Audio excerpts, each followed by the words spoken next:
Sereníssimo Grão-Mestre Presidente desta 49ª Assembleia Geral Ordinária da CMSB e Grão-Mestre da Grande Loja Maçônica do Estado de Tocantins, irmão Alexandre Modesto Browne, Sereníssimo Grão-Mestre que ora deixa a presidência da Assembleia Geral Ordinária da CMSB, irmão Armando da Silva, em nome do qual cumprimento todos os meus irmãos sereníssimos grão-mestres, eminente secretário-geral da CMSB, irmão Cassiano Teixeira de Moraes, em seu nome cumprimento o irmão José Adolfo Crespo Bonadonna, presidente do Conselho Executivo da Confederação da Maçonaria Interamericana, e o irmão Oscar de Alfonso Ortega, secretário executivo da Conferência Mundial das Grandes Lojas Regulares, soberano grande comendador do Supremo Conselho do Grau 33 do Rito Escocês Antigo e Aceito da Maçonaria para a República Federativa do Brasil,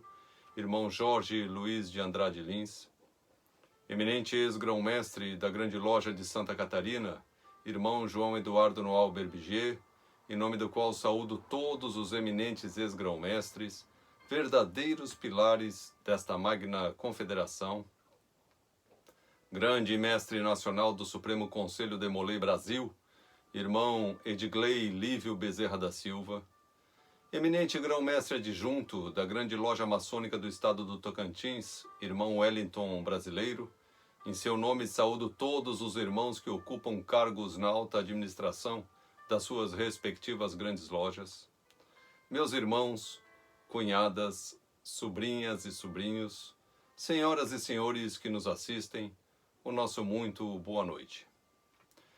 De início, gostaria, falando em nome de todos os meus sereníssimos grão-mestres, a quem agradeço a deferência de poder me manifestar representando-os, solicitar que essa 49ª Assembleia Geral Ordinária da CMSB, que ocorre de modo inédito por videoconferência, seja dedicada a todos os nossos irmãos e familiares que contraíram a doença Covid-19.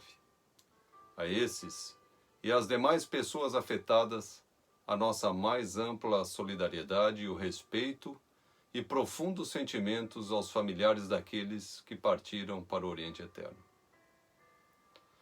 Entre os séculos XV e XVII, os portugueses exploraram intensivamente os mares em busca de diferentes rotas de comércio e organizaram inúmeras expedições pelos oceanos a fim de realizarem novas conquistas. O que representava um grupo de homens embarcarem numa nau que as maiores não passavam de 30 metros para se aventurarem nos confins da terra? Quais os temores e esperanças que passavam por suas cabeças?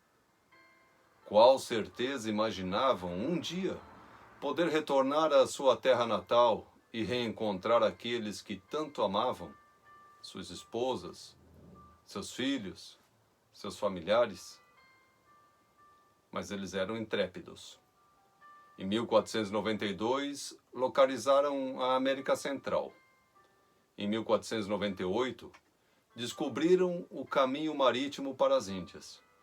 E em 1500, encontraram o que chamaram de Terra de Vera Cruz.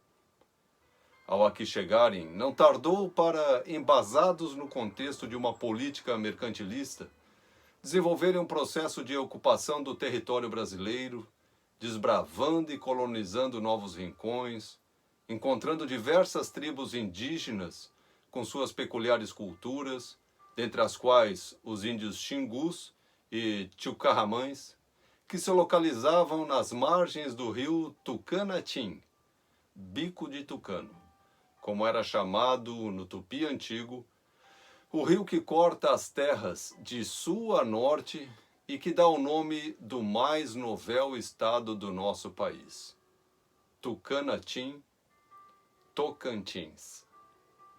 A CMSB, organização constituída pelas 27 grandes lojas estaduais da maçonaria simbólica do Brasil, se alicerça na democracia, na fraternidade, na igualdade, na justiça social, na liberdade, na unidade e na verdade, e vem exaltar estas virtudes exatamente nas terras onde o Jalapão é um dos seus ícones geográficos, assim descrito num verso do poema de Cláudia de Lima.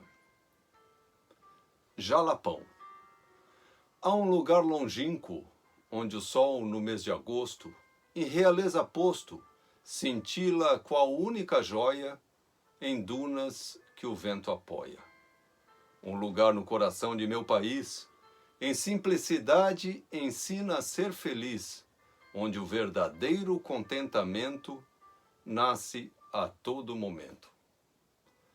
Podemos equiparar o Jalapão à maçonaria, meus irmãos. Um lugar no nosso coração que em simplicidade nos ensina a ser feliz, onde o contentamento nasce a todo momento. Ocorre que, desde o dia 26 de fevereiro deste ano, quando as autoridades sanitárias confirmaram o primeiro caso de Covid-19 no nosso país, as coisas mudaram, e muito.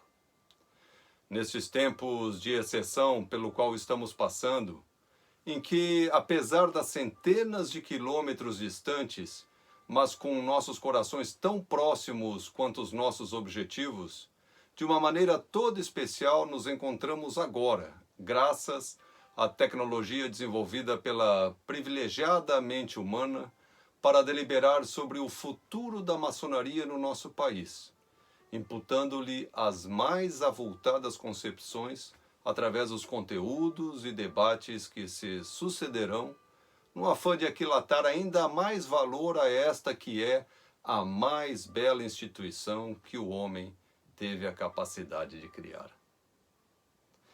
O futuro que queremos, meus irmãos, passa pelo reflexo das nossas atitudes tomadas nos dias atuais, quando somos desafiados por um fenômeno sem precedentes que interfere de forma muito agressiva no nosso dia a dia, submetendo-nos a uma mudança de comportamento que garanta a perpetuidade da nossa sublime ordem. É preciso estarmos juntos, mesmo que distantes e mesmo que limitados ao círculo do isolamento físico que nos foi imposto. O futuro que queremos, meus irmãos, passa pela análise dos impactos sociais, econômicos, políticos, culturais e históricos que a realidade odierna nos impõe, forçando a parar e pensar. Qual legado deixaremos às gerações vindouras no intuito de que elas tenham, de fato, um mundo mais justo e mais perfeito? O futuro que queremos, meus irmãos, passa pelos caminhos que resgata o homem enquanto natureza, possibilitando-o transformar-se. Passa por conhecer-se e aperfeiçoar-se, a partir do combate aos seus vícios e da prática permanente das virtudes. Nesses tempos de pandemia, em verdade, não é isso que de modo veemente ela está a nos mostrar? Alguns antropólogos afirmam que não são os marcadores de tempo que determinam os anos e os séculos. São as experiências humanas que os estabelecem. O século XIX, por exemplo, se encerrou com a Primeira Grande Guerra, eivado de mortes e com a representação da capacidade devastadora. Talvez a pandemia pela qual estamos passando encerre o século XX, marcado pelos avanços da tecnologia, porém, com absoluta convicção, o status quo já está em mutação, se é que já não se concretizou. Os sistemas mudarão, as maneiras de se comunicar mudarão, a visão de mundo mudará. Provavelmente as mudanças que a raça humana demandaria décadas para transformar necessitaram ser implementadas agora em questão de meses. O trabalho remoto, a educação à distância, os novos modelos de comércio, as experiências culturais imersivas, a revisão das crenças e o fortalecimento de valores como igualdade, bem como o questionamento do modelo de sociedade baseado no consumismo e no lucro a qualquer custo, estarão ainda mais em evidência a partir deste momento. Meus irmãos, algumas pessoas afirmam que uma pandemia dessas era necessária para reavaliarem seu modo de vida, seus conceitos, seus valores. Tenho certeza de que, para nós, maçons, ela seria dispensável, visto que toda a filosofia maçônica está consubstanciada no humanismo. Temos a arraigada obrigação de nos opormos à intolerância e à acomodação.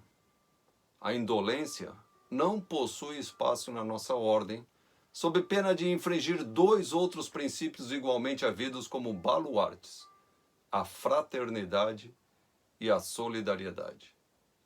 Aqui nos preparamos para amanhã sermos melhores do que somos hoje.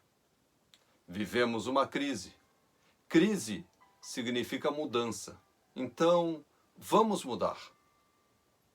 Caminhando para encerrar nossas palavras, se quisermos levar adiante a tríade da Revolução Francesa, meus sereníssimos grão-mestres, mister se faz considerar a tolerância, visto que é a única maneira pela qual podemos apreender de maneira conclusiva sobre nós mesmos, sobre o mundo em que vivemos e sobre o grande arquiteto do universo, através da utilização do reto pensamento.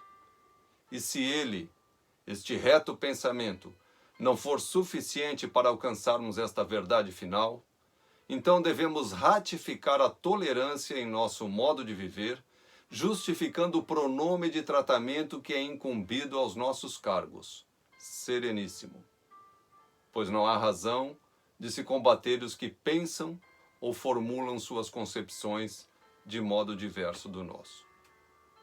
Por fim, meus irmãos, tal qual os portugueses que se aventuraram nos mares e que alimentavam esperanças para retornarem às suas casas, nesta 49ª Assembleia Geral Ordinária da CMSB, suplantando todos os óbices existentes no mundo profano, e em especial essa devastadora doença que aflige o planeta, temos a responsabilidade de bem conduzir o leme das nossas naus, a fim de que as grandes lojas do Brasil possam seguir os caminhos mais retilíneos do constante aperfeiçoamento moral, espiritual e material da humanidade, sempre sob as bênçãos divinas, ratificando a maçonaria, tal qual o Jalapão em Tocantins, ser um lugar no nosso coração, com simplicidade, nos ensinando a ser feliz e contribuindo para tornarmos o mundo justo e perfeito.